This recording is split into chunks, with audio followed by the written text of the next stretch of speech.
You don't really need to get your own helmet. You don't need to get your own gloves. However,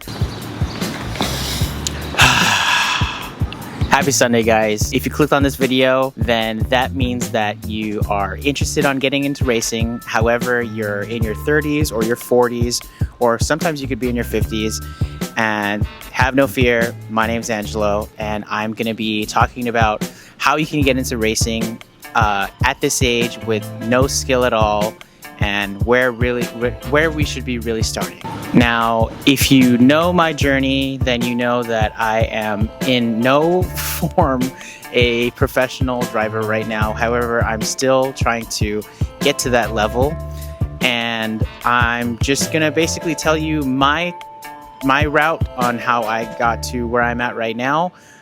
And hopefully that can resonate with you. And if you have any other suggestions, I would really encourage you to write them in the comments below, so then other people that can be watching this can have a little bit more perspective other than just mine. Now, I'm going to try and keep this short because I know that you guys are super busy. You got a whole family to take care of, so we're going to try and keep it down to 3 steps for this video, and I'll be doing more videos on this possibly next week. Now, the first thing that I did was get into K1 Speed's adult league, and that just basically consisted of registering for a league race, which is once a month, and on a weekly basis I would go to the track and I would practice for about 2 or 3 races at a time and just really perfect my racecraft. For me, every race I wanted to focus on one thing at a time. So the first race, I'd be focusing on braking. How late can I brake without spinning out the go-kart? How,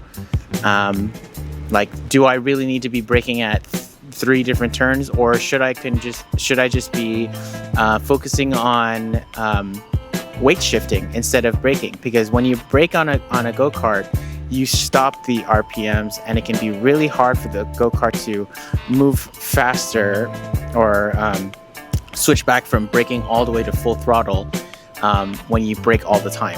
Now, during that same session on races 2 and 3, I would be focusing on cornering, or you could be focusing on passing other drivers without bumping them. Or just anything like that. Just basically every race you want to be focusing on getting better at one thing at a time.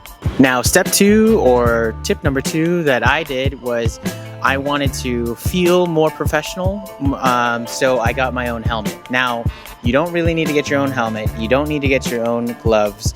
However, for me, I felt as if I had my own helmet, I feel a little bit cleaner. And I feel a little bit more professional, a little bit more serious on this hobby of mine. So I got my own helmet. Now, you don't have to get a super expensive helmet. However, I went with a helmet that has a really good warranty, just in case that it broke or anything like that. I could get something replaced, or I can get something fixed at a discounted price. If that feels like it could be your situation as well, where you kind of want your own helmet, by all means, go for it. If you can afford it, definitely do it. I'm going against my own advice, but I also coughed up some money, and I got my own gloves as well, just because after a couple of months, I feel as if that I was losing grip on the steering wheels of the go-karts, so I felt as if that some type of grippy glove would help, and I feel as if that it is helping me right now. But for those of you that are starting fresh and brand new out of your racing career, let's try and get better at things before you start over purchasing a lot of safety gear, just to try and see if you improve or not. All right, now final tip 3, or step 3, that I'd recommend is getting to know all of the other drivers in your league.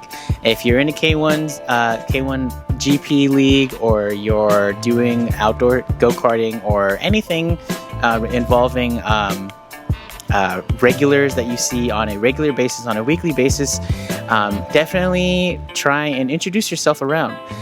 This also includes the staff too, because Honestly, they would see me come every week, and I'm trying to get faster and faster and shave off some time off my lap time.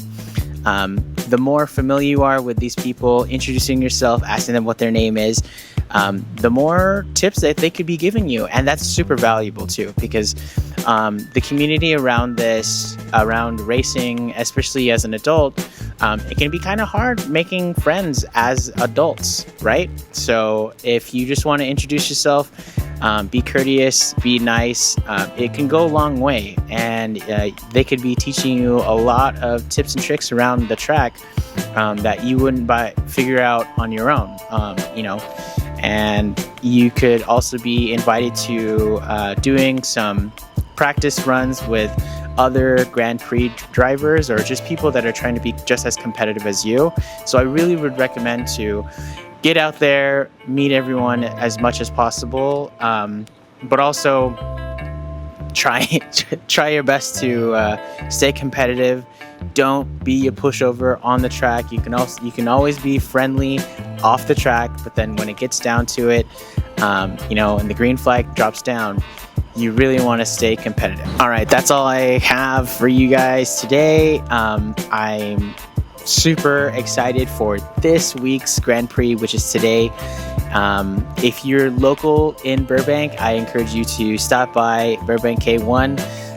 They have buy 2 races, get 1 free on Tuesdays. They have grid days, I think once a month or anything, but I'll look it up. www.k1speed.com, and look for your local go-kart track. And I encourage you to get out there, put on your helmet, strap in, and go for it, podium. Anyways, I don't know how many outros I have, but I just want to say that I'm super appreciative for you to be clicking this, watching the video all the way through. Like and subscribe if you really are a hardcore supporter. I am so joyous to see everyone support me. Thank you very much. All right, love you guys.